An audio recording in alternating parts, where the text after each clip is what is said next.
Pulling अशुद्धि संशोधनम सारणी। Pulling अशुद्धि संशोधनम सारणी।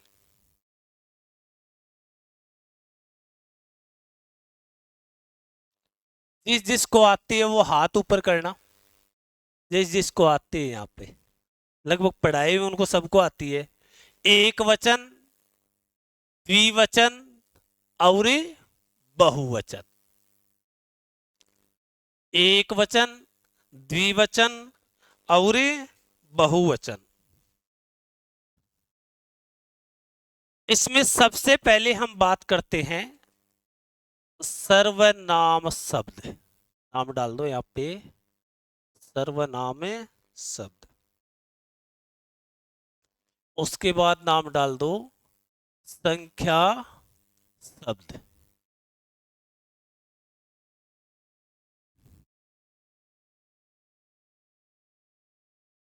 इसके बाद में डाल दो शब्द रूप, और शब्द रूप में कौन सा?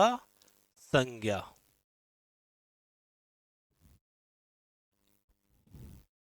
उसके बाद में नाम डाल दो क्रियापद। एक मैं बात बता दूं आपको, शब्द तो हिंदी में कहते हैं, पद संस्कृत में कहते हैं, और वर्ड अंग्रेजी में कहते हैं। कोई अंतर नहीं होता। शब्द को ही संस्कृत में क्या कहा जाता है? पद कहा जाता है। क्या कहा जाता है? अब सर्वनाम शब्द की बात करें, पुल्लिंग में, पुल्लिंग सारणी, इसमें आता है अय्यम। क्या आता है? अय्यम।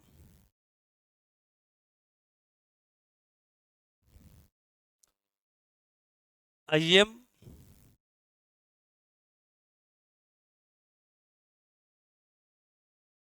इमो,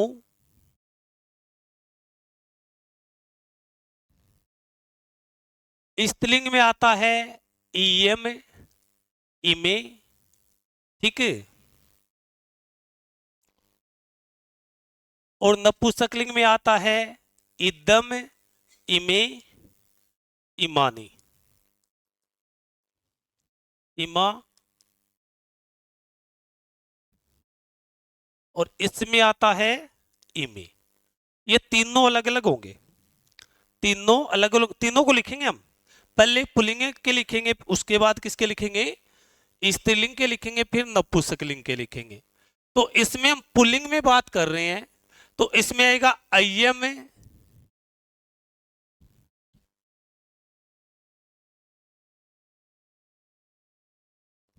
द्विवचन। ठीक है। अब संख्या पद की बात करें तो इसमें तो आता है एक, इसमें आता है दो, और इसमें आता है तरिये और चतवारे। ये दो है। शब्द रूप की बात करें तो इसमें तो आता है बालक, बालको और बालका। क्रियापद, क्रियापद में लट लकार। लट का मतलब क्या होता है? वर्तमान काल। वर्तमान काल में आता है अस्ति, स्ते और संति। अस्ति, स्ते और संति। लिखो इसको आप।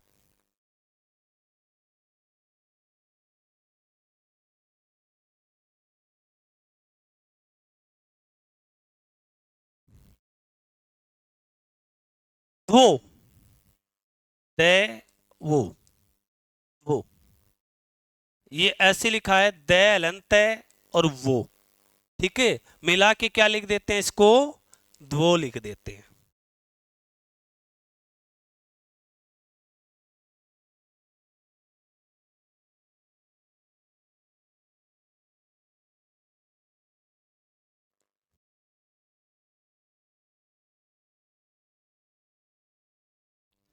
संस्कृत भाषा में 1 से 4 तक की संख्या वो तीनों लिंगों में चलती है।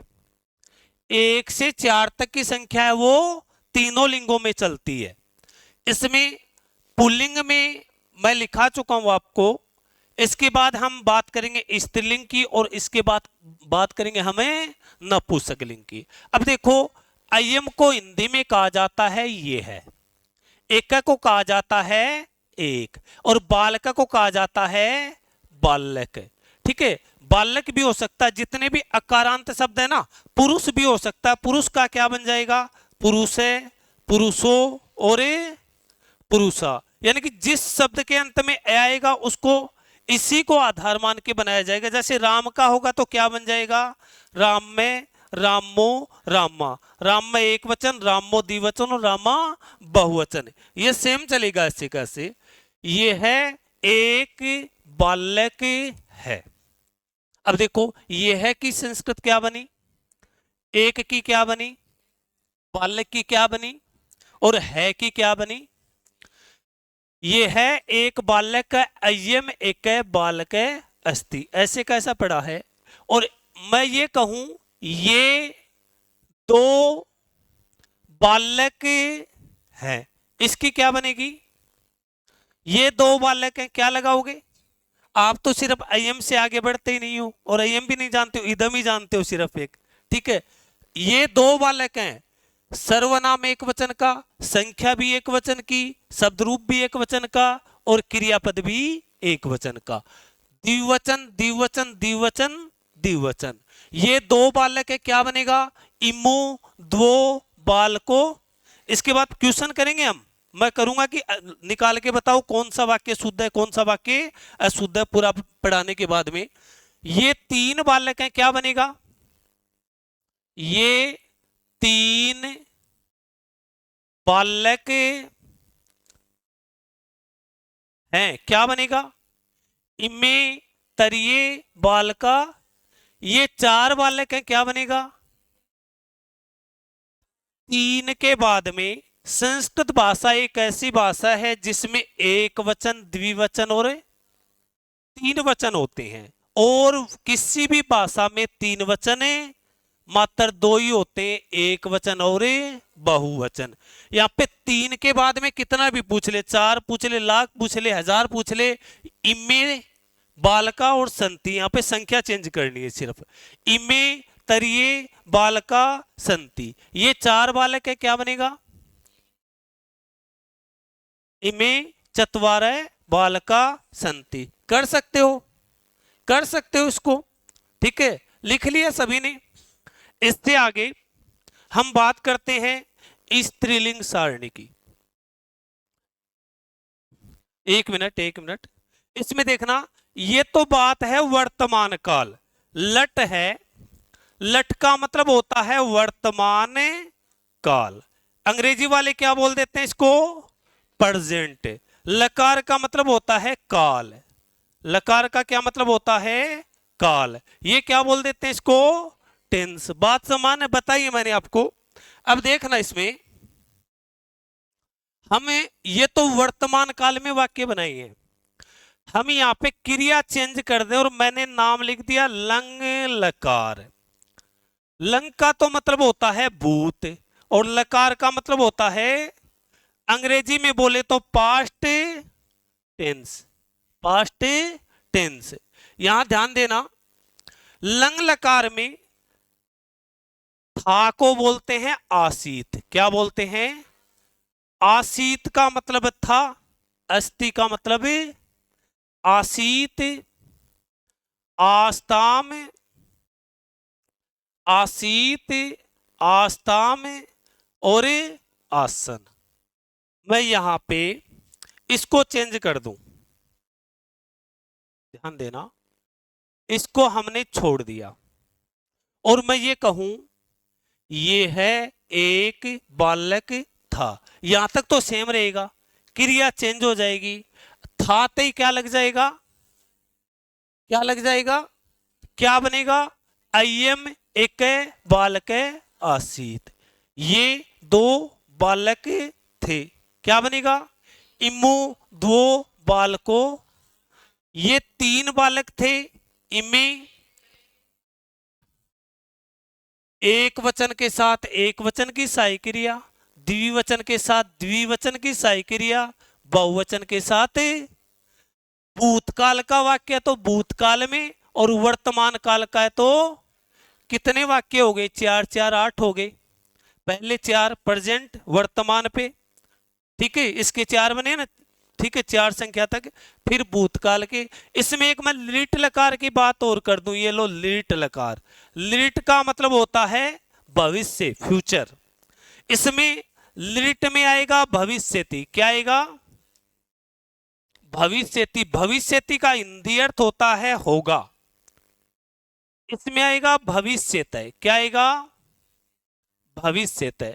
इस भविष्यतः का मतलब हो तो होंगे, और इसमें भविष्यन्ति। क्या आ जाएगा? भविष्यन्ति। मैं ये कहूं यह एक बालक होगा, होगा आएगा तब क्या लगेगा? यह एक बालक था तो क्या लगेगा? यह एक बालक है तो क्या लगेगा? यह एक बालक है, क्या लगेगा? कभी निबंध लिखा है आपने? लिखा है क्या? क्या लगाते थे आप उसमें? हम तो 2-3 रटके जाते थे, लगाना उन्हीं में से है। अस्ति संति आसीत, ठीक है, अस्ति संति और आसीत, इसको आप उतार सकते हो। अब ये 12 वाक्य हो गए, 4 प्रेजेंट के, 4 लट लकार वर्तमान काल, 4 लंग लकार भूतकाल, 4 लिट लकार भविष्यत काल।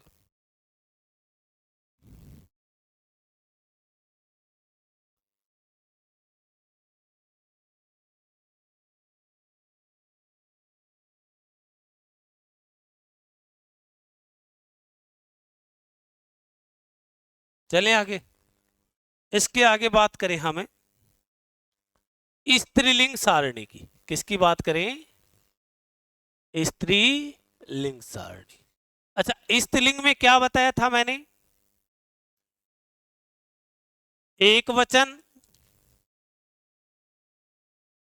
द्विवचन और बहुवचन। एक वचन, द्विवचन और बहुवचन। इसमें सबसे पहले लिखेंगे सर्वनाम। अच्छा, शब्द लिखूं या पद लिखूं? कोई अंतर है क्या इनमें? शब्द होता है हिंदी में, पद होता है संस्कृत में, अंग्रेजी में क्या बोलते हैं उसको? वर्ड। समान है बात, कोई अंतर नहीं है। सर्वनाम पद है। अब इसमें स्त्रीलिंग है तो स्त्रीलिंग के लिए आता है इयम, इमे और इमा।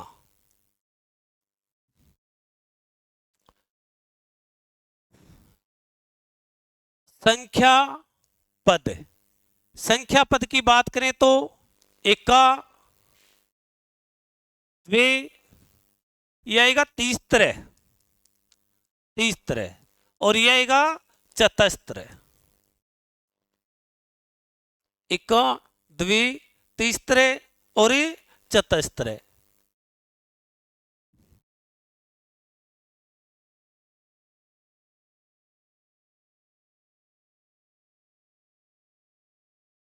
शब्द रूप, इसमें यदि एक बालिका है तो लिखा जाता है बालिका, यदि बालिका 2 है तो लिखा जाता है बालिके, और यदि 3, 3 से ज्यादा 4 या 150 लाख कितनी भी हो तो लिखा जाता है बालिका। एक वचन में और बहुवचन में अंतर किसका है? विसर्ग का है। किसका है? विसर्ग का है। ईएम। इसके बाद में बात करें हमें यहां पे लट लकार क्रियापद, क्रिया की, और क्रिया में भी ये सहायक क्रिया भी, इसमें अस्ति ये सेम रहेगा। सहायक क्रिया के ऊपर कभी भी लिंग का प्रभाव नहीं पड़ता है, चाहे वो सहायक क्रिया हो चाहे मुख्य क्रिया हो, लिंग का प्रभाव उसके ऊपर नहीं पड़ता। पुल्लिंग में भी अस्ति था, स्त्रीलिंग में भी अस्ति रहेगा, और नपुंसकलिंग में भी अस्ति रहेगा। अस्ति, स्ते और संति। मैंने इयम का हिंदी अर्थ होता है ये है। एका का होता है एक। बालिका ऐसे कैसा आ गया, और अस्ति का हिंदी अर्थ होता है। अस्ति का हिंदी अर्थ होता है। ये है एक बालिका है। क्या बनेगी इसकी संस्कृत? इयम एका बालिका अस्ति। ठीक है। इसके बाद क्या अस्ति की जगह मैं संति लगा सकता हूं? नहीं लगा सकता। यदि एक वचन का सर्वनाम तो सहायक क्रिया भी एक वचन की होनी चाहिए। यही अशुद्धि है। ये आपको वहां पे मिलेगा 4 वाक्य में। उस शुद्ध वाक्य कौन सा है आपको पहचान करनी पड़ेगी। 3 वाक्य में अशुद्ध करके रख देगा, एक वाक्य में वो वहां पे शुद्ध वाक्य दे देगा आपको। ठीक है। अस्ति, स्तः और संति, ये दो बालिका है। ये दो बालिका हैं। क्या बनेगा? इमे द्वे बालिके स्तः। ये 3 बालिका हैं। क्या बनेगा?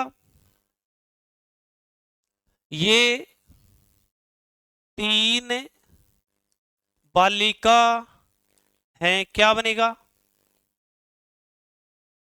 इमा तीसरे बालिका संति।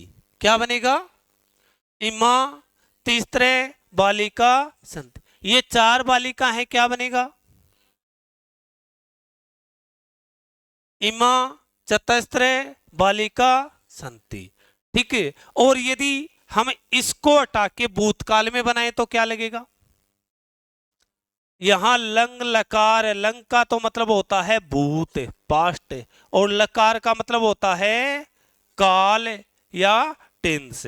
लंग लकार, इसको बोलते हैं आसीत, इसको बोलते हैं आस्ताम, इसको बोलते हैं आसन। क्या बोलते हैं? आसन। यह है एक बालिका थी लगते ही अस्ति अड़ जाएगा। क्या लग जाएगा? इयम एका बालिका आसीत। ये है एक बालिका थी। है आए तो अस्ति, और थी आए तो आसीत। ये 2 बालिका थी। क्या बनेगा? इमे द्वे बालिके आस्ताम। ये 3 बालिका थी। क्या बनेगा? इमा तीसरे बालिका। ये 4 बालिका थी। क्या बनेगा? और बात करें हम लिट लकार की। किस लकार की? लिट लकार में क्या लगाया था आपने? लिट लकार में लगाया था भविष्यति, भविष्यत और भविष्यन्ति। ये एक बालिका होगी। गागी लगे तो फ्यूचर। ये 2 बालिका होंगी, ये 3 बालिका होंगी, ये 4 बालिका होंगी। बना सकते हो। वर्तमान काल लट लकार, भूतकाल लंग लकार, और भविष्यत काल लिट लकार। ये थे स्त्रीलिंग के वाक्य। पहले किसकी बात की हमने? पुल्लिंग की। इसके बाद हमने किसकी बात की है? स्त्रीलिंग की। अच्छा, मैं एक वाक्य दूं आपको। यहां पे मैंने एक वाक्य लिखा, ये है एक बालिका, ये है एक बालिका है, और इसकी संस्कृत बनानी है। 1 मिनट, मैं 4 ऑप्शन लिख रहा हूं। नंबर 1 पर आईएम में एका बालिका अस्ति। आएगा क्या वाक्य? आएगा क्या? नंबर 2 लिखा मैंने, ईएम में एका बालिका अस्ति। आएगा क्या? नंबर सी लिखा मैंने, इदम में एका बालिका आसीत। हंस रहे हैं, मतलब समझ में आ रही है बात।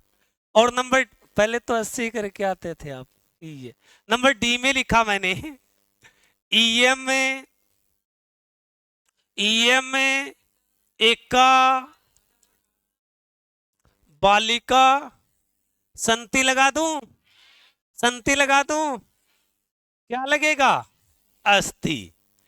एक वचन के साथ एक वचन की साई क्रिया, ये पूरा उस सारणी में लिखा हुआ है। निकाल सकते हैं वाक्य को। कौन सा वाक्य शुद्ध है? कौन सा वाक्य शुद्ध है? कुछ पता लग रहा है क्या? ठीक है, इसके आगे मैं ये लिखूं ये दो बालिका हैं, तो वो भी निकाल देंगे हम। ठीक है, इसके आगे बात करो नपुंसकलिंग सारणी की। किसकी? नपुंसकलिंग सारणी।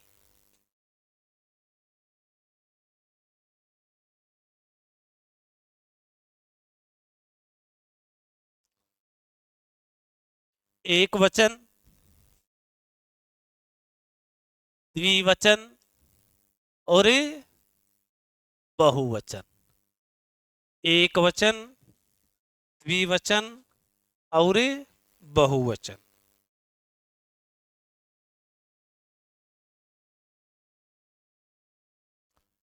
सबसे पहले सर्वनाम पद, और सर्वनाम पद में इदम, इमे, इदम, इमे और इमानी। इदम, इमे और इमानी। यदि संख्या पद की बात करते हैं हम, संख्या पद, संख्या पद में आएगा एकम, द्वे, द्वे, दे और वे, ये मिलके द्वे बना है। द्वे, त्रीणी और चतवारी। चतवारी का मतलब है चार।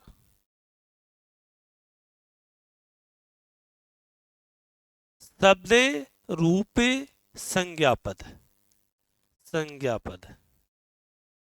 फलम, फले, फलम, फले और फलानी। फलम, फले और फलानी। यहां पे बात करें हम लट लकार वर्तमान काल, क्या आएगा? अस्ति, स्तय और संति।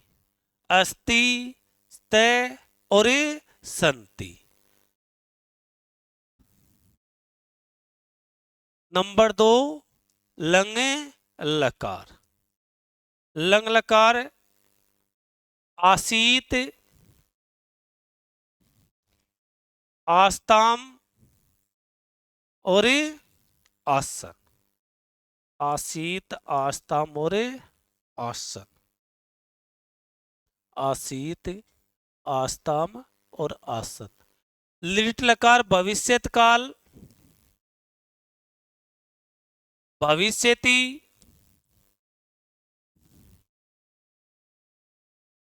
भविष्यते और भविष्यन्ति।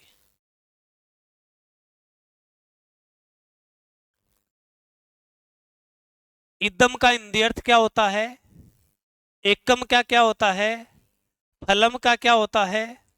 अस्थि को क्या बोलते हैं? यह एक फल है। क्या बनेगा? इदम में, एकम में, फलम में, अस्थि।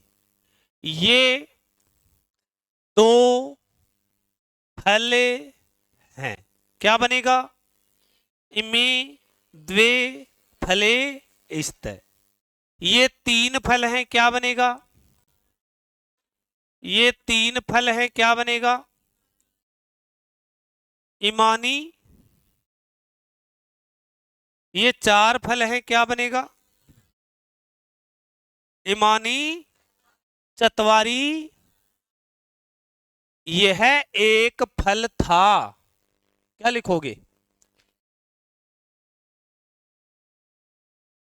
इसमें आपकी संख्या संबंधी अशुद्धि भी पड़ी है, इसमें आपकी सर्वनाम संबंधी अशुद्धि भी पड़ी है, इसमें आपकी शब्द रूप संबंधी अशुद्धि भी पड़ी है, इसमें आपकी लकार संबंधी अशुद्धि भी पड़ी है। लट लकार वर्तमान काल, लंग लकार भूत काल। लट का मतलब वर्तमान, लकार का मतलब काल, लंग का मतलब भूत और लकार का मतलब काल। ठीक है, लिट का मतलब है भविष्य और लकार का मतलब है काल। ठीक है, ये एक सारणी है, इससे हम 2 4 5 क्वेश्चन करते हैं अब कि आप निकाल पाते हो या नहीं निकाल पाते इसमें। ठीक है, इसमें पहला क्वेश्चन लिखा मैंने, ये 4 बालक हैं, ये 4 बालक हैं, इनमें चतस्त्र बालका संति। आएगा क्या?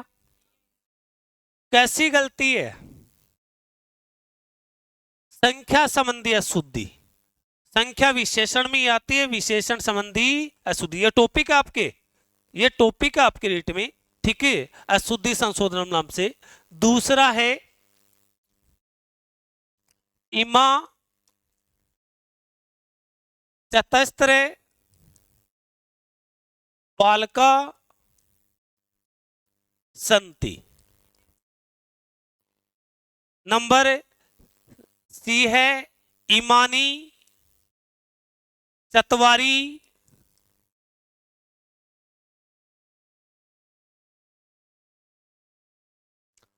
इमानी चतवारी बालका संति। और नंबर डी है इमे चतवारे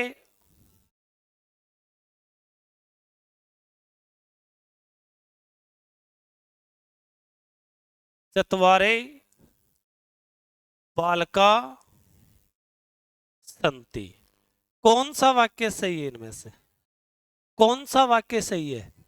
कुछ सीखा क्या आपने आधा घंटे में? कुछ सीखा क्या इसमें? ठीक है, तो ये आपकी एक सारणी थी जिसमें आप जो अशुद्धि है उसको निकाल सकते हो आसानी से। कभी पूछ रहा है अगला पुल्लिंग और बता के आते हैं उसको स्त्रीलिंग, पूछ रहा है अगला नपुंसकलिंग और बता के आते हैं उसको। हाँ, इस आधार पे हम चलते हैं, तो ये एक आपकी छोटी सी हेल्प होगी मेरे ख्याल से इसमें। अगला टॉपिक है अपना, देखो मैं एक सामान्य सी बात कर लेता हूं।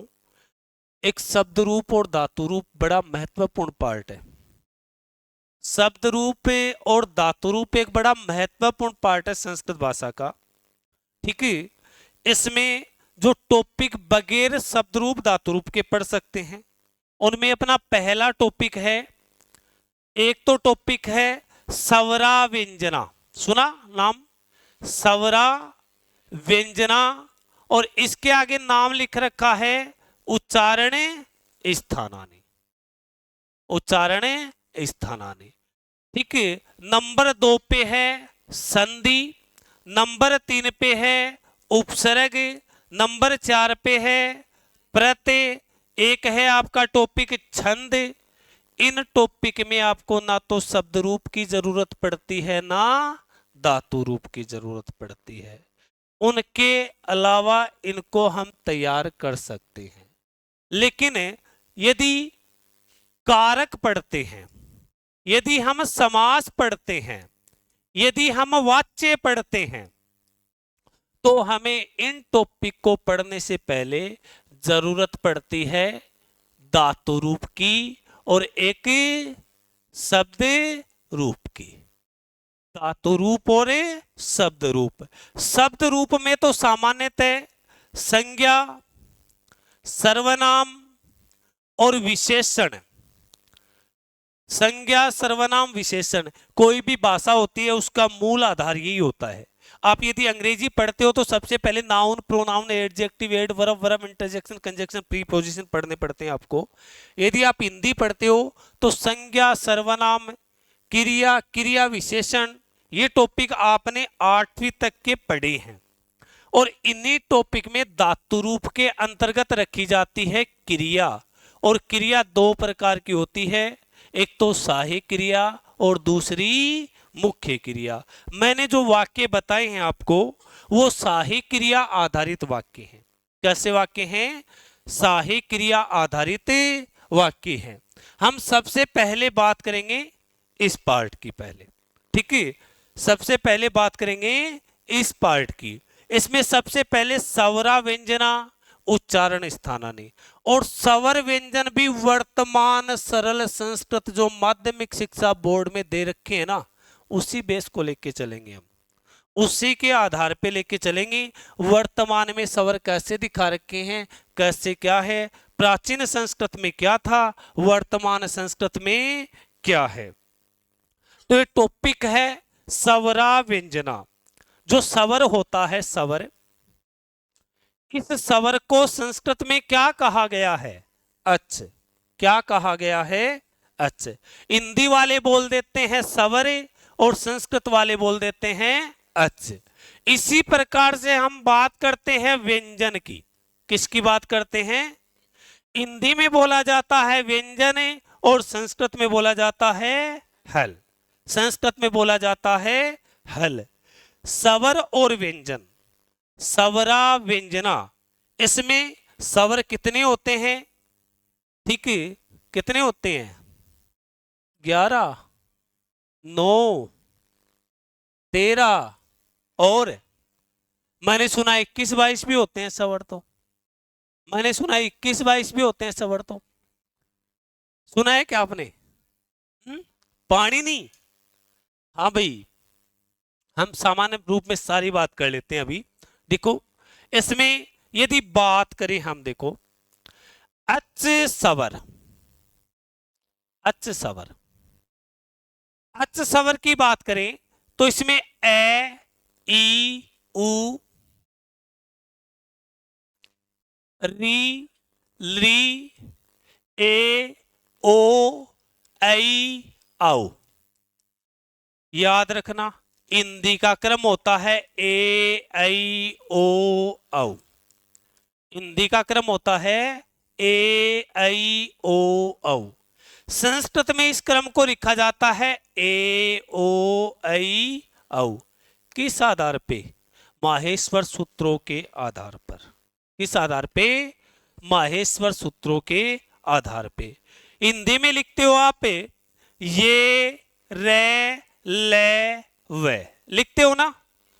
संस्कृत में लिखा जाता है ये, वे, रे और ले।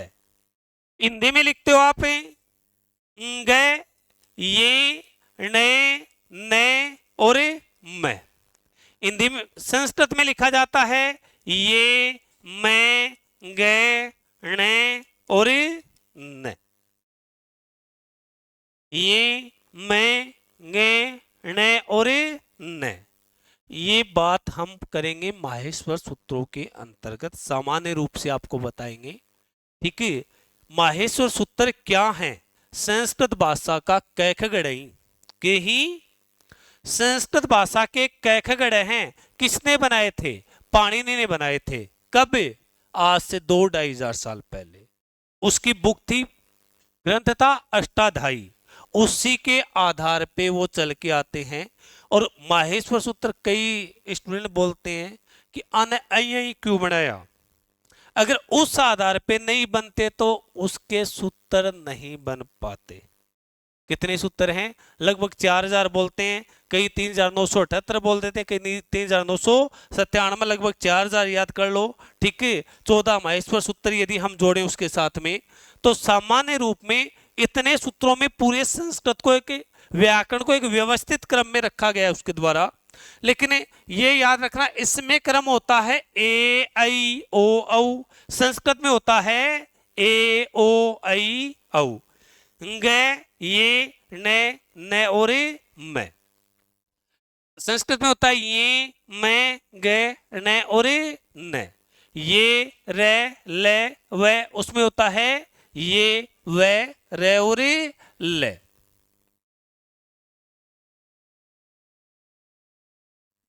क्या बताए तो अब? इसमें देखो, ये कितने स्वर हो गए? 9 स्वर। कितने हो गए? 9। इन 9 स्वरों को देखना, इन 9 स्वरों को कहा जाता है अच स्वर। कौन से स्वर कहा जाता है? अच। कौन से कहा जाता है? अच स्वर कहा जाता है। अच क्यों कहा गया?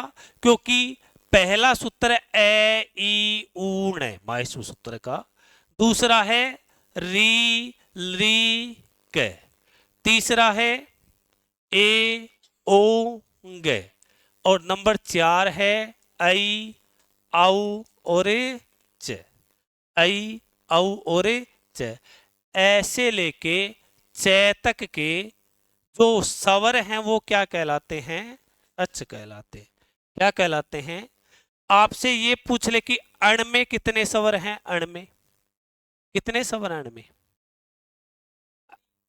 अक में कितने स्वर हैं? अक में। अक में कितने स्वर हैं?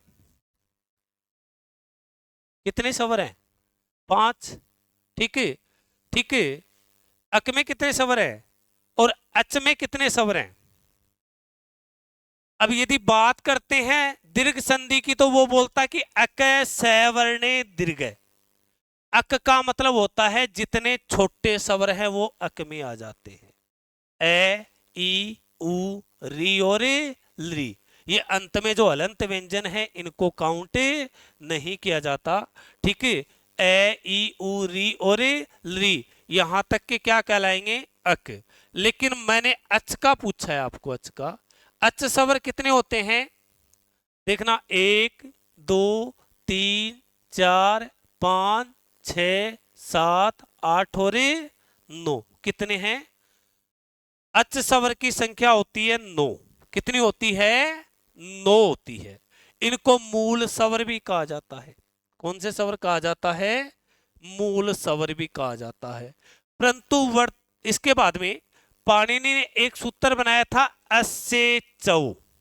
सूत्र का नाम क्या था? अस्य चौ। इसके आधार पे ए का दीर्घ रूप क्या बना दिया? ई का दीर्घ रूप क्या बना दिया? ऊ का दीर्घ रूप क्या बना दिया? और री का दीर्घ रूप क्या बना दिया? ये 9 प्लस 4 बराबर कितने हो गए? 13। कितने हो गए? 13। इन 13 स्वरों को वर्तमान आप 9th 10th की बुक में देख सकते हो। वर्तमान में क्या कहते हैं कि 13 प्लस 33 बराबर 46 वर्ण है, वो व्यवहारिक या मौलिक वर्ण होते हैं। हिंदी में बोलते हैं 11 प्लस 33 बराबर 44 वर्ण है। कैसे होते हैं? हाँ, मौलिक होते हैं, व्यवहारिक होते हैं। इसी के आधार पे हम सरल संस्कृत में आगे बढ़ते हैं। इसी के आधार पे हम सरल संस्कृत में आगे बढ़ते हैं। इनको पाणिनि ने क्या किया है? अच स्वर 9 अलग कर दिए। यहां पे क्या कर दिया उसने? एक सूत्र बना दिया। कौन सा? अस से चौ। इसके आधार पे वो कहता है कि ये दीर्घ रूप, इनके जो ह्रस्व होता है उनके दीर्घ रूप होते हैं। तो मैं पूछूं अच स्वर की संख्या कितनी होती है? 9। व्यवहारिक या मौलिक स्वर की संख्या कितनी होती है? 13। कितनी होती है? 13। कितनी होती है? 13। ये 9 और ये 4 कितने हो गए? 13। ये बात तो है वर्तमान संस्कृत में 46 वर्ण लिखे हुए हैं उसके आधार पे। ये पढ़े भी होंगे शायद आपने, ये पढ़े भी होंगे आपने। अब स्वर 21 और 22 भी होते हैं। कितने होते हैं? मैं नहीं कहता, पढ़ने कहता है कि स्वर 21 और 22 भी होते हैं। इनको 2 भागों में बांटा गया है, ह्रस्व स्वर, दीर्घ स्वर और प्लुत स्वर। यदि ह्रस्व स्वर की बात करें हम, तो ए ई उ री और ली। री और ली। इन संस्कृत भाषा में 5 ह्रस्व स्वर होते हैं, छोटे स्वर होते हैं। हिंदी भाषा में कितने होते हैं? इस लरी को नहीं माना जाता। 13 स्वर होते हैं, उनमें से 2 स्वर निकाल देते हैं, एक तो लीर एक बड़ी री। इनको हटाने पे कितने बचते हैं हिंदी में? 11 बचते हैं। कितने बचते हैं? 11 बचते हैं। इसके बाद में ए ई उ री और ली। दीर्घ स्वर में ए से बड़ा क्या होता है? ई से बड़ी क्या होती है? ऊ से बड़ा क्या होता है? और री से बड़ा क्या होता है? एक मात्रा का समय लगे ह्रस्व, 2 मात्रा का समय लगे दीर्घ, और 3 मात्रा का समय लगे प्लुत। यहां पे इसके बाद में ए ओ आई औ कितने हो गए? 8 और 5 कितने हो गए? 13। कितने हो गए? 13। एक मात्रा का समय लगा वो ह्रस्व, 2 मात्रा का समय लगा वो, और 3 मात्रा का समय लगा वो। कुल कितने स्वर हो गए? कितने हो गए? यहां तक 13 हो गए। कितने हो गए? 13। अब पाणिनि ने कहा कि जो दीर्घ स्वर है वो प्लुत स्वर भी हैं। ये है प्लुत स्वर का निशान। इसका निशान है प्लुत स्वर का निशान। ठीक है, ये है प्लुत स्वर का निशान। जिसके साथ ये लगा दिया जाता है उसको कौन सा स्वर बोला जाता है? प्लुत स्वर बोला जाता है। कौन सा स्वर बोला जाता है? प्लुत स्वर बोला जाता है। और इसमें यदि बात करें हमें, जो दीर्घ स्वर हैं वो कौन से स्वर हैं?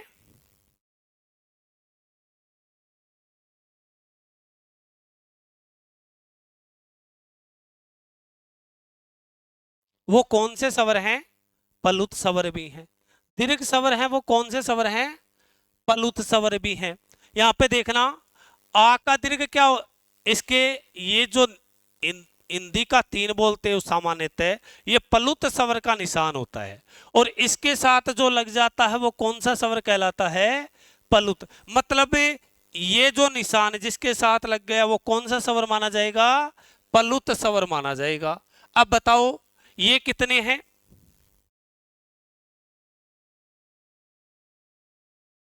ये कितने ह्रस्व स्वर कितने हैं? दीर्घ स्वर कितने हैं? और प्लुत स्वर कितने हैं? 8। 8 और 5 कितने हो गए? 21।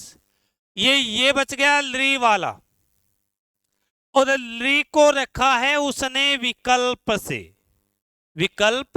से। और ली को पाणिनि प्लुत स्वर मानता है। क्या मानता है? और इसको लेकर विद्वानों में बहस भी हुई थी कि जब ली को दीर्घ में ही शामिल नहीं किया गया, जब एक मात्रा के बाद में 2 मात्रा का ही समय नहीं लगता, तो इसमें 3 मात्रा का समय कैसे लगा दिया? कि ये प्लुत स्वर में कैसे शामिल कर दिया? तो पाणिनि ने इसको नाम दिया विकल्प। विकल्प का मतलब मान भी सकते हैं और नहीं भी मान सकते हैं। मान भी सकते हैं, और इसको जोड़ते हैं तो संख्या कितनी आती है, और हटाते हैं तो कितनी आती है? आप मानोगे या नहीं मानोगे?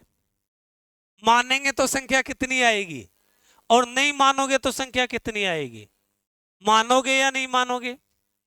मानेंगे संख्या कितनी मान लोगे? इसीलिए ये रखा गया है 21, 22 इस लरी के आधार पे। ये आपके स्वर थे, ये सामान्य रूप में आपके स्वर थे। अच स्वर की संख्या कितनी होती है? 9। अच स्वर की संख्या कितनी होती है? 9। अगला पूछ ले आपसे कि निम्न में से कौन सा अच स्वर नहीं है?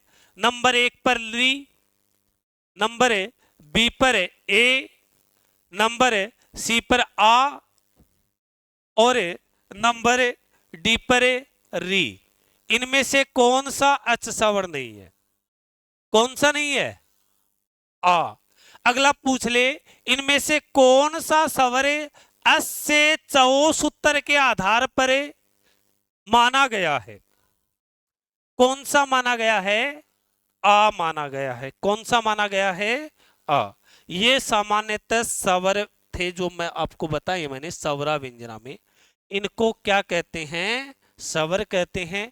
और यहां पे बात करूं मैं इसके बाद में स्वरों की मात्राएं, स्वरों की मात्राएं, ठीक है। उदात, अनुदात और स्वरित के आधार पर मैं सीधा शॉर्ट में बताता हूं आपको। आपको कुछ नहीं करना, वर्तमान के जो स्वर है ना, ए, ई, उ, री, ली, ए, ओ, ऐ, औ और च, यहां तक कितने हो गए? 9 है। इसको हटा दो। कितने स्वर हैं? 9 है। यहां पे देखना, ए का दीर्घ क्या होता है, ई का दीर्घ क्या होता है, उ का दीर्घ क्या होता है और री का दीर्घ क्या होता है। जिसका दीर्घ रूप होता है ना, उसकी मात्रा होती है 18 18। कितनी होती है?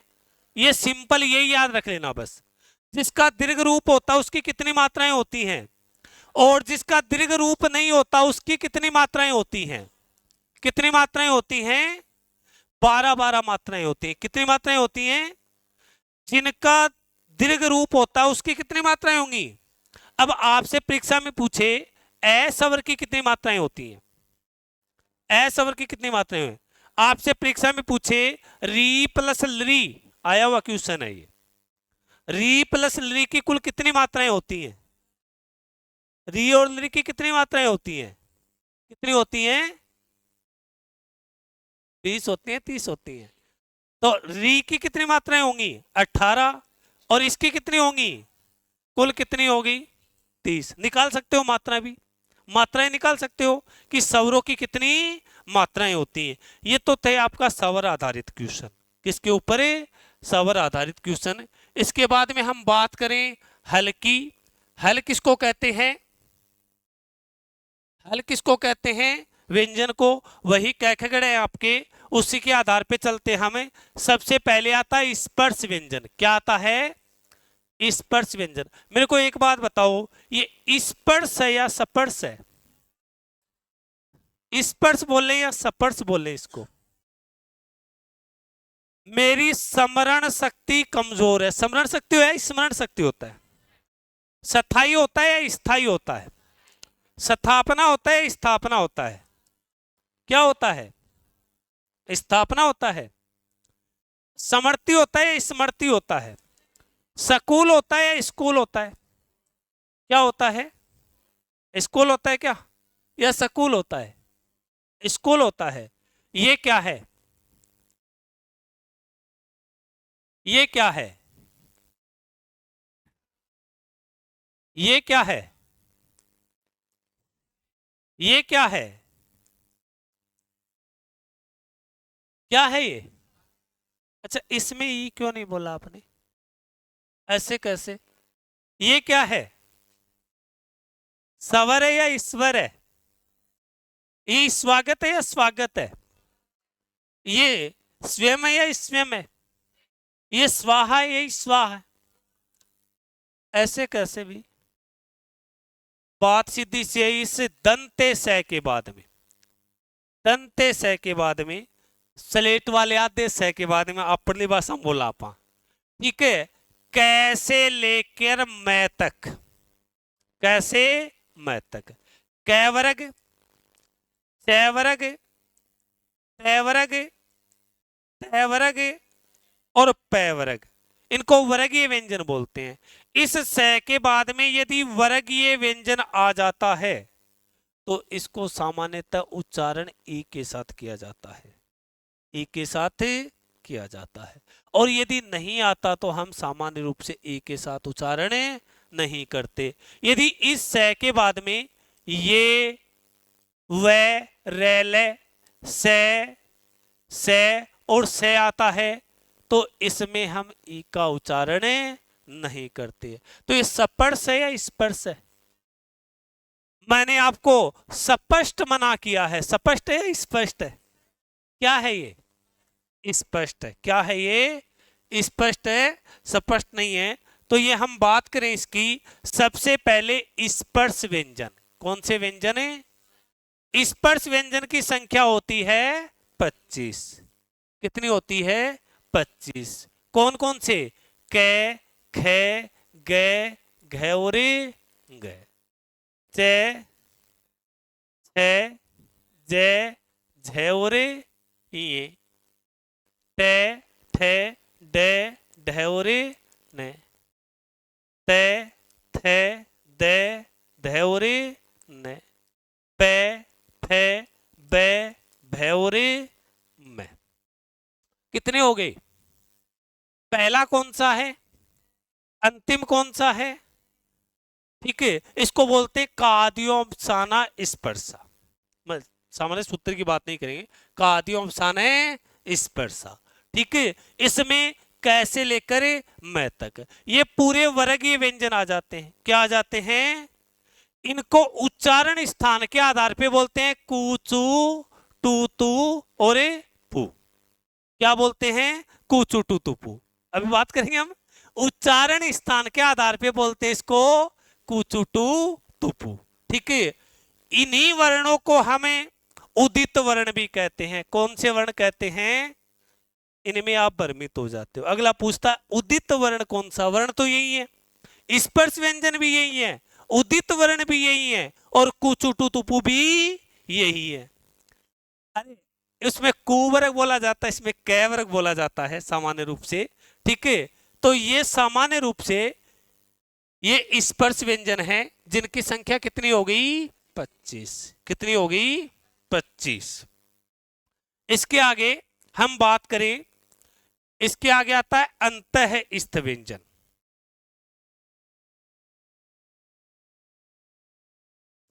इसके आगे आता है अंतः स्थ व्यंजन।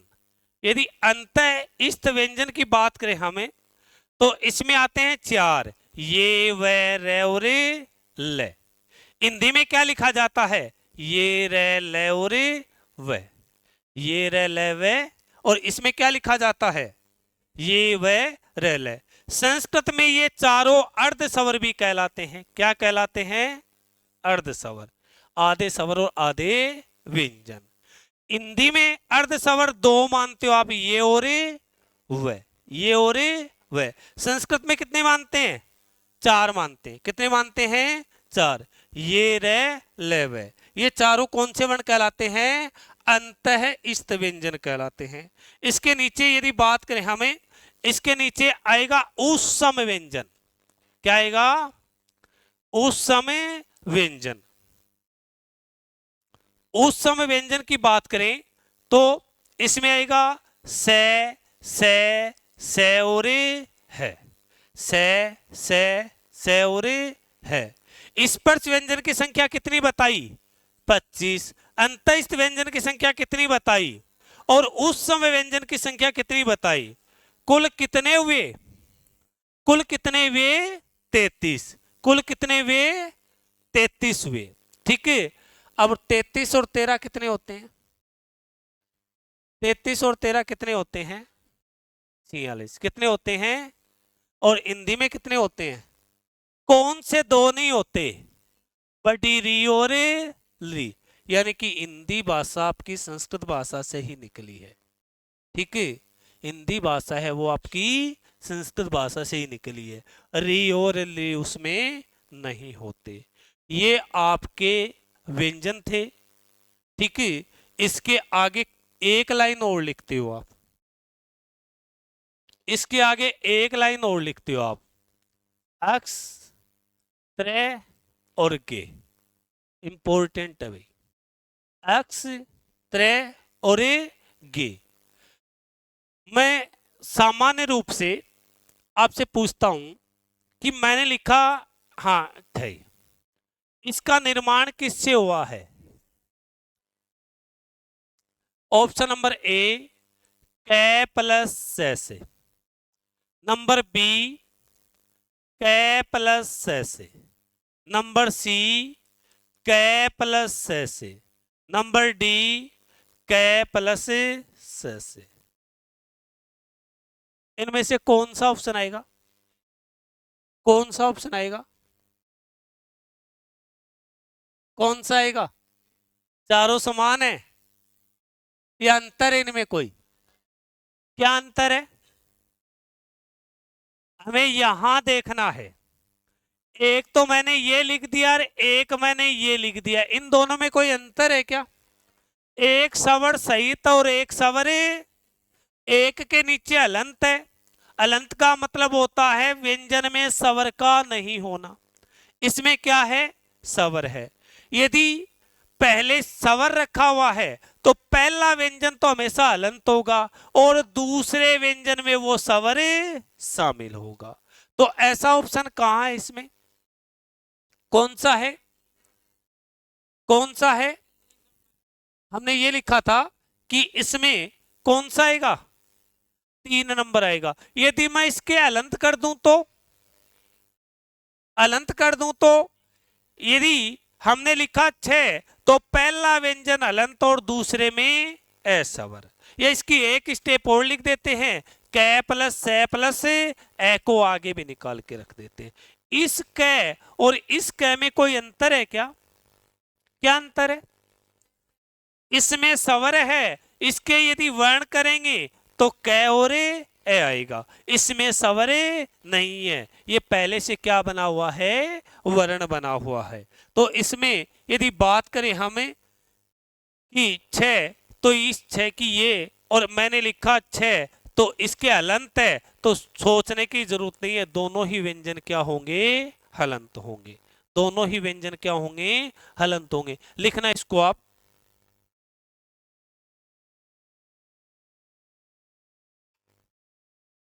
लिखना। सबसे पहले मैंने लिखा 6, 6 में लिखा कै प्लस से, एक स्टेप तो ये है। और दूसरी क्या करते हैं? कै भी अलंत, से भी अलंत और ए आगे रख देते हैं निकाल कर। और मैंने फिर लिखा 6, इसमें पहला हलंत और दूसरा भी हलंत। यदि स्वर रहित है पहले तो दोनों ही व्यंजन क्या होंगे? यदि स्वर सहित है तो पहला हलंत और दूसरे में क्या शामिल होगा? इसी प्रकार मैं बात करूं त्रय की, किसकी बात करूं? त्रय की। त्रय की बात करूं तो पहला तो आएगा हलंत तय और दूसरे में रे शामिल होगा। या फिर तय भी अलंत, रे भी अलंत और असवरे आगे आएगा। यदि त्रय हलंत है तो तय हलंत होगा और रे भी हलंत होगा। लिखो इसको भी।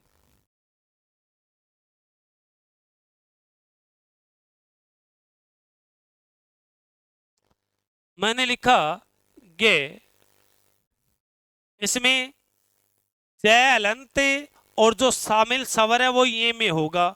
जय भी अलंत और ये भी अलंत और आगे क्या रख दिया? ए निकाल के रख दिया। इसके आगे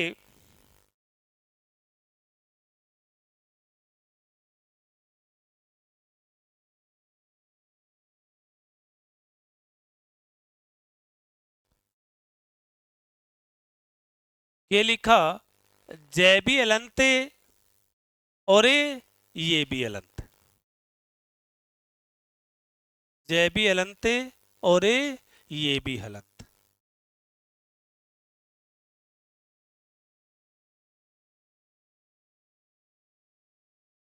लिख लिए। एक और आता है, एक इसमें संयुक्त स्वर में स्र को शामिल और किया गया। किसको शामिल किया गया है? स्र को। यदि स्र में स्वर है तो से और रे, या फिर से भी अलंत, रे भी अलंत और ए को आगे रख देते हैं। यदि स्र तो इसमें क्या करेंगे?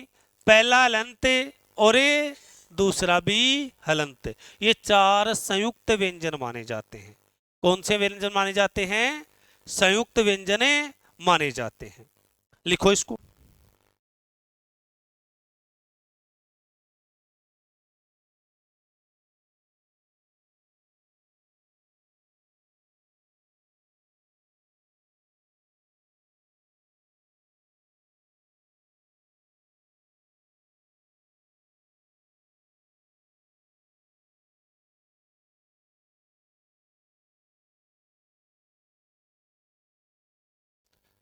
चलो एक क्वेश्चन करते हैं। मैंने लिखा तरह और इसमें ऑप्शन नंबर ए लिख दिया, तय प्लस रे प्लस ए, आएगा क्या? आएगा क्या? नंबर बी लिख दिया मैंने, तय लंत रे और ए, आएगा क्या? नंबर सी लिखा मैंने, तय रे और ए, आएगा क्या? नंबर डी लिखा मैंने, तय रे और ए। कौन सा आएगा इनमें से? कौन सा आएगा इनमें से? 4 नंबर आएगा। कौन सा आएगा? 4 नंबर आएगा। मैंने लिखा तरह, ये दोनों में अंतर देख लेना कि सवर सहित है या सवर रहित है। ऑप्शन नंबर ए तय प्लस रे, ऑप्शन नंबर बी तय प्लस रे, ऑप्शन नंबर सी तय प्लस रे, ऑप्शन नंबर डी तय प्लस रे। कौन सा आएगा? कौन सा आएगा इनमें से? इसमें कौन सा आएगा? 4 नंबर आएगा। ये आपके 4 संयुक्त व्यंजन थे। क्या थे? 4 संयुक्त व्यंजन थे। तो 13 प्लस 33 कितने होते हैं? 46 वर्ण होते हैं। कितने होते हैं? 46 वर्ण होते हैं। परंतु कैखेगढ़ में तो ये अक्षत्रगे भी आते हैं। इनको 33 प्लस 3 मिलाकर 36 क्यों नहीं किया गया? 33 प्लस 3 मिलाकर 36 क्यों नहीं किया गया? इनको बता सकते हो आप? अरे पहले तय भी आ चुका है, रे भी आ चुका है, पहले ही आ चुका है। ये कै भी पहले आ चुका है और से भी पहले आ चुका है। ठीक है, ये जो संयुक्त व्यंजन बने हैं, दोनों व्यंजन पहले 33 में आ चुके हैं।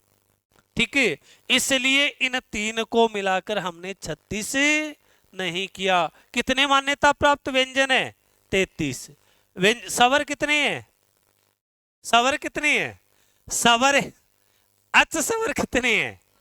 2। मौलिक सवर व्यवहारिक सवर कितने हैं? और रस्व दीर्घ प्लुत मिलाकर कितने हैं? 21 और 22। 21 और 22। पाणिनि के अनुसार कुल वर्ण कितने हैं? आया हुआ क्वेश्चन है परीक्षा में, ये क्वेश्चन आया हुआ है कि कुल वर्ण कितने हैं? 63 और 64। कितने हैं? 63 और 64। ये आपके सवर और व्यंजन थे। क्या थे? सवर और व्यंजन। इसके आगे नाम लिखा हुआ है उच्चारण स्थानानि। उच्चारण स्थानानि।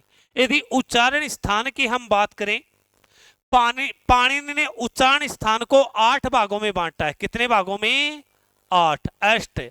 8 भागों में बांटा है। बाकी सभी विद्वानों ने जो उच्चारण स्थान को कितने भागों में बांटा है? 7 भागों में बांटा है। पाणिनि का पहला उरे, ठीक है, उरे पहला क्या है? उरे। ये उरे को और वैज्ञानिक और विद्वान है वो शामिल नहीं करते। उरे का मतलब है वायु है वो हृदय तक उठकर आना। हम उच्चारण स्थान की बात करें तो ये याद रखना, पाणिनि ने उच्चारण स्थान को कितने भागों में बांटा है? 8 भागों में। अभी हम बात करते हैं इसमें सामान्य रूप से सबसे पहले आता है कंठ, उसके बाद में आता है तालु, उसके बाद में आता है मूर्धा, उसके बाद में आता है दंता, उसके बाद में आता है ओष्ठ। ये 5 वर्गीय व्यंजन है। ये हिंदी में भी है और ये संस्कृत में भी समान है। मतलब है पहला कंठ ये रहा अपना यहाँ पे, दूसरा तालु, अब बोला ना तालु अपनी भाषा में ऊपर जो गड्ढो है, तीसरो मूर्धा। ये मूर्धा क्या होती है? मूर्धा क्या होती है? अपने ऊपर के 4 दांत है, जिस मसूड़े से आ रहे हैं ना उसके पीछे जीभ लगाना। खुरदरा भाग है सभी के, है क्या? इस खुरदरे भाग को क्या कहा जाता है? मूर्धा कहा जाता है। दंता जानते हो आप, ओष्ठ जानते हो आप, ओष्ठ जानते हो। अब देखना कंठ, कंठ से कौन से वर्ण बोले जाएंगे? कै वर्ग, और तालु से च टे तेरे पे, कै चे टे तेरे पे। ठीक है, इन वर्गीय व्यंजन के पहले क्या रखे गए हैं? स्वर रखे गए हैं। इससे पहले कौन सा स्वर रखा है? ए आ। क्या रखा है? ए आ। इससे पहले कौन से रख दिए? ई ई। ठीक है, इसके पहले कौन से रख दिए? री री। इसके पहले कौन सा रख दिया? ली। इसके पहले कौन सा रख दिया? ऊ ऊ। मतलब जो उच्चारण स्थान में वर्गीय व्यंजन के पहले क्या रखे गए हैं? स्वर रखे गए हैं। क्या रखे गए हैं? स्वर। इसके बाद में एक लाइन और बचती है, ये वे रेले। ठीक है, बचती है ना? ठीक है, चलो हिंदी के आधार पे ये रे लेवे से और है, ये बचती है। अब देखना, इनके बाद में इन वर्णों को रखा गया है, एक विसर्ग को रखा गया है। जैसे इसमें तो लिख दिया विसर्ग और है। ठीक है, इसमें लिख दिया ये और से, एक ऊपर वाला और एक नीचे वाला। इसमें रख दिया रे और से, इसमें रख दिया ले और से, और इसमें रख दिया नहीं, उपदयमानी है। उपदयमानी का मतलब होता है ये। ठीक है, ये क्या रख दिया? उपदयमानी।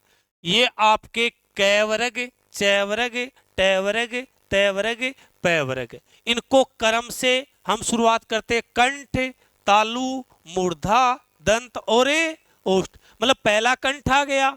अब देखो इन वर्णों को बोलते हैं। ठीक है, पाणिनि ने कहा कि इन वर्णों को बोलते समय आपका मुख खुला रहेगा। आपका मुख क्या रहेगा? खुला। इनकी मैं सामान्य रूप से बात करता हूं। इसके लिए पाणिनि ने सूत्र बनाया है, अकु है विसर्जन, या तो वो शॉर्ट में बताया वो याद कर लेना, या इस आधार पे याद कर लेना। अकु है विसर्जन नाम कंठ है। इसमें पहले स्वर रखे गए हैं ए और आ। कु का मतलब होता है कै वर्ग, कै खे गे घ और ग।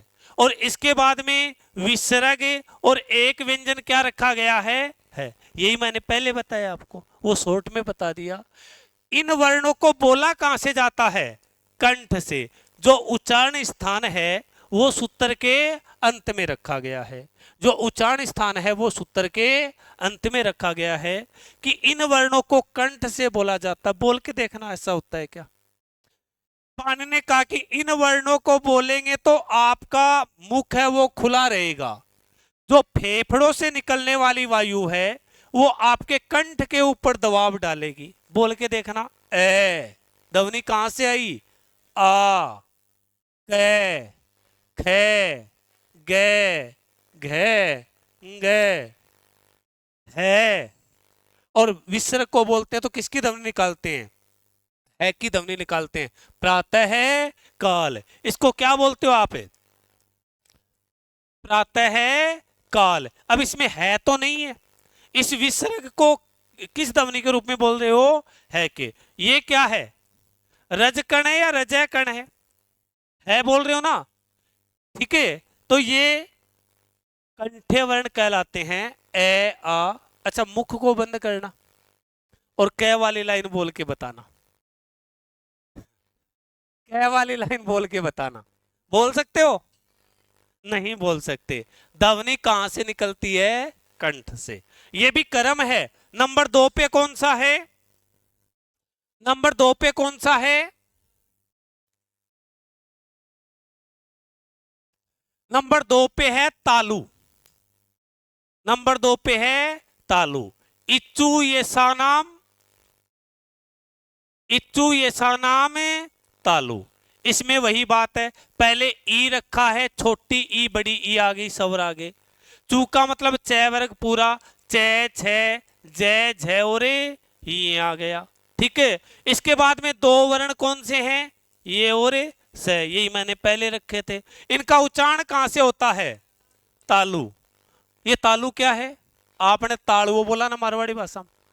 इन वर्णों को बोलेंगे तो फेफड़ों से निकलने वाली वायु ऊपर तालु में इकट्ठी होगी ऊपर इकट्ठी होने के बाद मुख से बाहर निकलेगी। बोल के देखना ऐसा होता है क्या।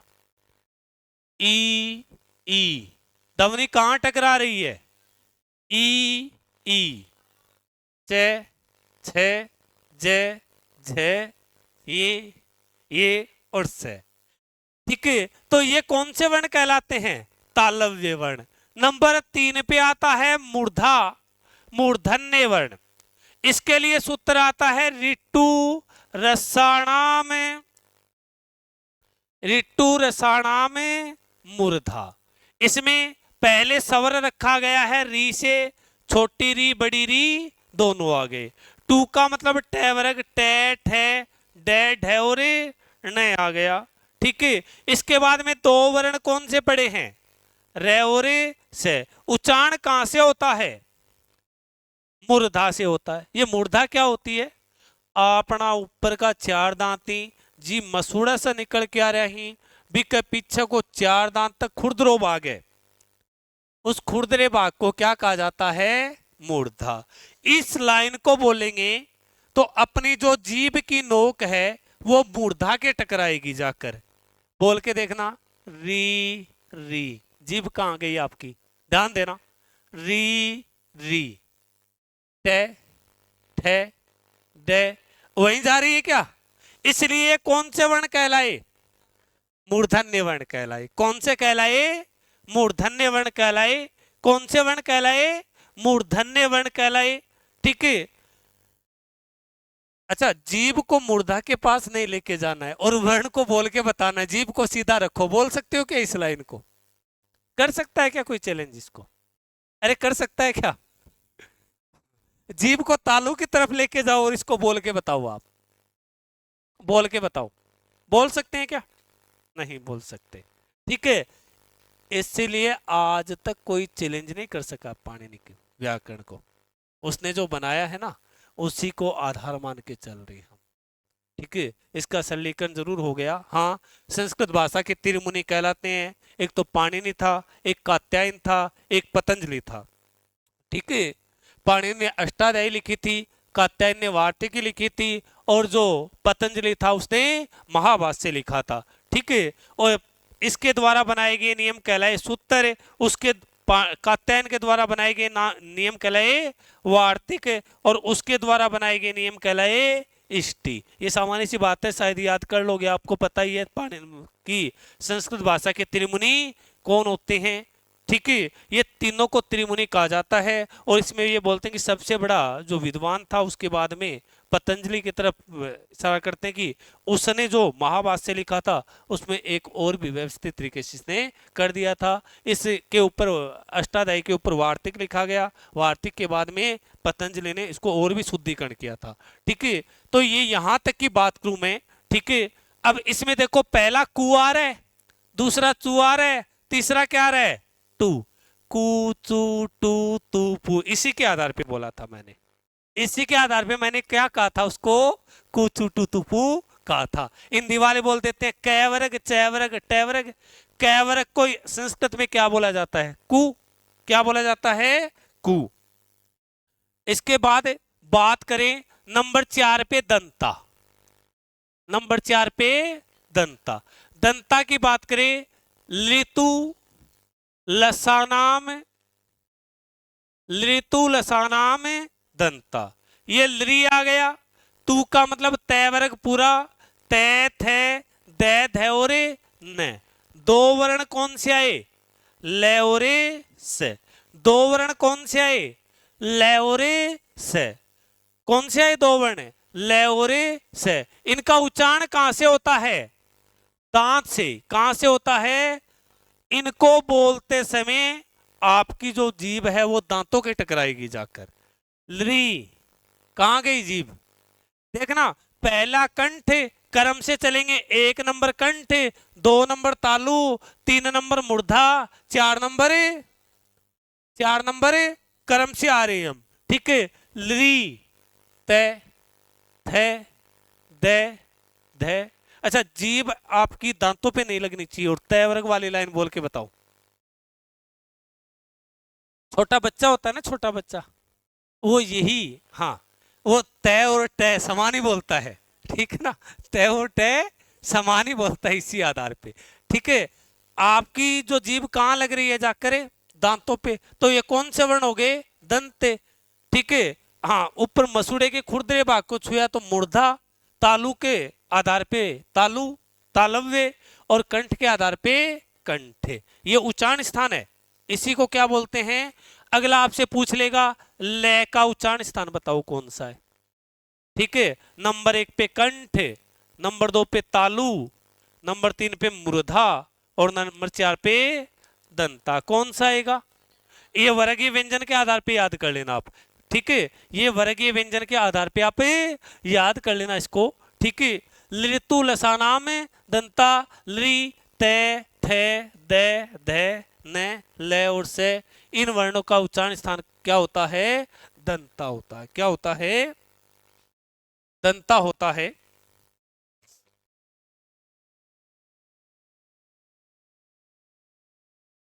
इसके बाद बात करें हमें यहां पे नंबर 5 पे, उपु पद्धे मानिया नाम, उपपद्धे मानिया नाम ओष्ठो, उपपद्धे मानिया नाम ओष्ठो। इसमें देखो उपु में पू की मात्रा बड़ी आई है, इसमें पू की मात्रा क्या आई है, बड़ी आई है। बाकी सभी में कू में भी छोटी आई है, चू में भी छोटी आई है, टू में भी छोटी आई है, तू में भी छोटी आई है। तो ये दो सबसे बना है, पहला तो उपु है, उसके बाद में उपदय मानीय नाम लिखा है, क्या नाम लिखा है, उपदय मानीय नाम लिखा है। ऊ के बाद ऊ आता है तो दीर्घ संधि में क्या होता है, दीर्घ होता है, क्या होता है, दीर्घ होता है। अब पहले स्वर रखा गया है ऊ ऊ, उसके बाद में पे फे बे भैरे में, पे फे बे भैरे में। इसके बाद में उपदय माने का मतलब होता है ये अर्ध विसर्ग, इसको किसका चिन्ह बोलते हैं, अर्ध विसर्ग। इसके बाद में यदि पै लिख दिया और इस अर्ध विसर्ग के बाद में पै लिख दिया तो ये उपदय मानीय वर्ण कहलाते हैं, कौन से कहलाते हैं, उपदय मानीय वर्ण कहलाते हैं, कौन से वर्ण कहलाते हैं, उपदय मानीय वर्ण कहलाते हैं। अब देखना इनका उच्चारण स्थान क्या है, ओष्ठ, क्या है, ओष्ठ, इनका उच्चारण स्थान क्या है, ओष्ठ। यानी कि इन वर्णों को हम होठों की सहायता से बोलेंगे, बोल के देखना, ऊ ऊ, होठों की बनावट बन रही है क्या, पे फे बे भे मैं, ठीक है। और ये पे और फे अर्ध विसर्ग वाला भी होठ से बोला जाएगा। अच्छा, आपके होठ दोनों स्पर्श नहीं होने चाहिए, आपस में मिलने नहीं चाहिए, और पे वर्ग वाली लाइन बोल के बता दो मेरे को, बोल सकते हो क्या, इसी को उच्चारण स्थान कहा गया है, इसी को क्या कहा गया है, उच्चारण स्थान कहा गया है। इसके बाद में ये 5 हो गए यहां पे। इसके आगे मैं बात करता हूं, नंबर 6 पे आता है यम गण नम नासिका च, यम गण नम नासिका च। इसमें ये मैं गे ने और न, इनका उच्चारण कहां से होता है, नासिका। पहला कंठ आ गया, दूसरा तालु आ गया, तीसरा मूर्धा आ गया, चौथा दंत आ गया, पांचवा अब की बार कौन सा आया है, नासिका। इन वर्णों को कहां से बोलेंगे, नासिका की सहायता से। संस्कृत में बोला जाता है ये मैं गे ने और न, ये मैं गे ने और न। हिंदी में बोला जाता है गे ये ने न और मैं, गे ये ने और मैं। इनका उच्चारण कहां से होता है, मतलब इन वर्णों का शुद्ध उच्चारण पाणिनि ने ये बताया है कि इन वर्णों को बोलोगे तो जो आपके फेफड़ों से वायु उठी है उसको मुख के अंदर बंद कर लो, और फिर कहां से निकालनी है, नाक से निकालनी है। मैं ए, ने, ने। हाँ, शुद्ध उच्चारण यही होता है, ए, में, ए, ने, हैं? ये शुद्ध उच्चारण होता है इनका, ठीक है। हाँ, बोल के देखना इनको। और जुकाम लाग रही है वो बोलियो मत, देखो जिनको जुकाम लगी हुई है वो मत बोलना। हाँ, अनुस्वार नीचा जाएगा, ठीक है, सामान्य रूप से। ये, हाँ, ये, मैं, गे, ने, कुल 10 वर्ण ऐसे हैं, हम बात करेंगे, इनका दो दो उच्चारण स्थान होता है। कुल 10 वर्ण ऐसे हैं जिनके 2 उच्चारण स्थान होते हैं। यहां से एक क्वेश्चन बनता है कि सर परीक्षा में ये आ जा और बी को उच्चारण स्थान पूछे, तो ये को उच्चारण स्थान तो तालु भी हुआ है और ये को उच्चारण स्थान है नासिका भी हुआ है, दोनों ही होता है। तो उस स्थिति में दोनों ही ऑप्शन सही है, ठीक है। अभी बात करते हैं हम, 10 वर्ण ऐसे हैं जिनके प्रत्येक के 2-2 उच्चारण स्थान होते हैं। कितने वर्ण हैं? 10। ये, मैं, ने और ने। ये का उच्चारण स्थान क्या बताया था आपने? एक तो नासिका, ये तो लिख दो पहले ही, नासिका, नासिका और नासिका, इसमें भी नासिका, इसमें भी नासिका, ठीक है। ये तो हो गया नासिक के वर्ण के अनुसार। वर्ग के अनुसार बोले तो इसको हमने तालु भी कहा है ना, इसको हमने क्या कहा है? ओष्ठ कहा है। इसने हमको क्या क्या कहा है? कंठ कहा है। इसको क्या कहा है? मूर्धा। इसको क्या कहा है? दंता। क्या कहा है? दंता। एक तो अपने वर्ग के अनुसार बोले जाते हैं, एक ये नासिका के अनुसार बोले जाते हैं। तो ये 5 वर्ण तो ये हो गए जिनके दो दो उच्चारण स्थान होते हैं। इसके अलावा एक आता है वै के 2 उच्चारण स्थान होते हैं, दंत प्लस ओष्ठ, दंत प्लस ओष्ठ, दंत प्लस ओष्ठ। एक होता है ए, कंठ और तालु। एक होता है आई, इसका भी कंठ और तालु, कंठ और तालु। एक होता है ओ, कंठ प्लस ओष्ठ। एक होता है औ, इसका भी कंठ प्लस ओष्ठ। इसके भी कितने उच्चारण स्थान होते हैं? कितने उच्चारण स्थान होते हैं? 2-2। कुल उच्चारण स्थान में 10 वर्ण ऐसे हैं जिनके कितने उच्चारण स्थान होते हैं? 2-2 उच्चारण स्थान होते हैं। कितने उच्चारण स्थान होते हैं? 2-2 उच्चारण स्थान होते हैं। हम सूत्र नंबर 6 तक आ चुके हैं।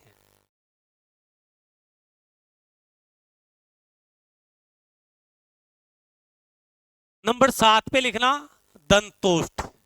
क्या लिखेंगे? दंतोष्ठ। दंतोष्ठ का मतलब होता है दंत प्लस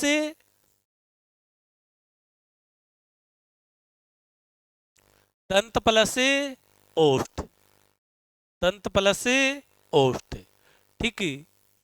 इसमें सूत्र आता है वकार से दंतोष्ठ, वकार से दंतोष्ठ है। वै का उच्चारण क्या होता है? दंतोष्ठ होता है। एकमात्र वै वर्ण बोलते हैं ना, वै, इसका उच्चारण किससे होगा? दंत और ओष्ठ से होगा। किससे होगा? दंत और ओष्ठ। दांत प्लस वै, बोल के देखना, वै मतलब दांत से भी बोला जाएगा और ओष्ठ से भी बोला जाएगा ये, ठीक है। इसलिए इसको कहते हैं दंतोष्ठ वर्ण। इससे आगे बात करें हम कंठ तालु, और इसके लिए सूत्र आता है ए आई। ये ए दई होता है, आपको सीधा लिखना है ए आई तो कंठ तालु, ए आई तो कंठ तालु। ए और आई इसका उच्चारण स्थान क्या होता है? कंठ तालु होता है। बोल के देखना, ए ध्वनि कहां से आती है? कंठ और तालु से। ए आई कहां से आती है ध्वनि? कंठ और तालु से। इसके बाद में बात करें, ठीक है, हाँ, ए दई तो कंठ तालु। नंबर 9 आता है कंठोष्ठ। क्या आता है? कंठोष्ठ। इसके लिए आता है ओ औ तो कंठोष्ठ। ओ औ तो कंठोष्ठ। ओ औ, इसका उच्चारण स्थान क्या होता है? ओ औ, कंठ औरे ओष्ठ, कंठ औरे ओष्ठ। कितने सूत्र आ गए? 9 आ गए। कितने आ गए? अंतिम लिखना इसके बाद में। 9 सूत्र आ गए। इसके बाद में अंतिम आता है दिव्या मूल्य से, दिव्या मूल्य से जीव्या मूल्य। अच्छा, कै और ख के पहले यदि अर्ध विसर्ग का चिन्ह लगा दिया जाता है तो ये कौन से वर्ण कहलाते हैं? जीव्या मूल्य वर्ण कहलाते हैं। कौन से वर्ण कहलाते हैं? जीव्या मूल्य वर्ण कहलाते हैं। यदि पै और फै से पहले अर्ध विसर्ग का चिन्ह लगा दिया जाता है तो ये कौन से वर्ण कहलाते हैं? उपधेय मानीय वर्ण कहलाते हैं। कौन से वर्ण कहलाते हैं? तो जीव्या मूल्य से जीव्या मूल्यम, जी हाँ, जीव्या मूल्य वर्ण का मूल स्थान क्या होगा? जीव्या मूल्य ही होगा। ये आपका उच्चारण स्थान था। ये आपका उच्चारण स्थान था। इसके आगे हम बात करते हैं।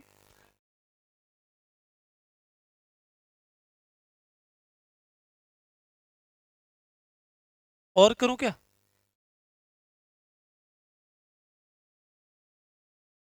आवाज कम करूं? अब अब ठीक है क्या? हेलो, अब ठीक है ना? इस 5 मिनट छुट्टी चाहिए क्या? चलो 5 मिनट का ब्रेक कर दो। लो चलो ठीक है, जाके आ जाओ आप। अच्छा मेरे को ये बताओ, देखो आपको सामान्य रूप में बता दूं 10 घंटे में जरूर कर सकते हैं हम इसको पूरा। इसके अलावा 3 घंटा आपकी बार धातु रूप शब्द रूप है और आपका कारक और समास। अगले 3 घंटे में आपका मेथड। ठीक है ना? अब मैं आपको बताऊंगा क्या, आपको पहले संधि का सामान्य जो क्वेश्चन आए ना उसी बेस पे, उसके बाद में उपसर्ग में निस कौन सा होता है, निर कौन सा होता है, सामान्य रूप से ये बात करेंगे हम। उससे क्वेश्चन 100% पूछा जाता है। 2015-16 में पूछा गया निर्गता। निर्गता में नि है प्लस गता होगा, निर प्लस गता होगा, निस प्लस गता होगा। ये सामान्य सी बात हम और करेंगे इसके बाद।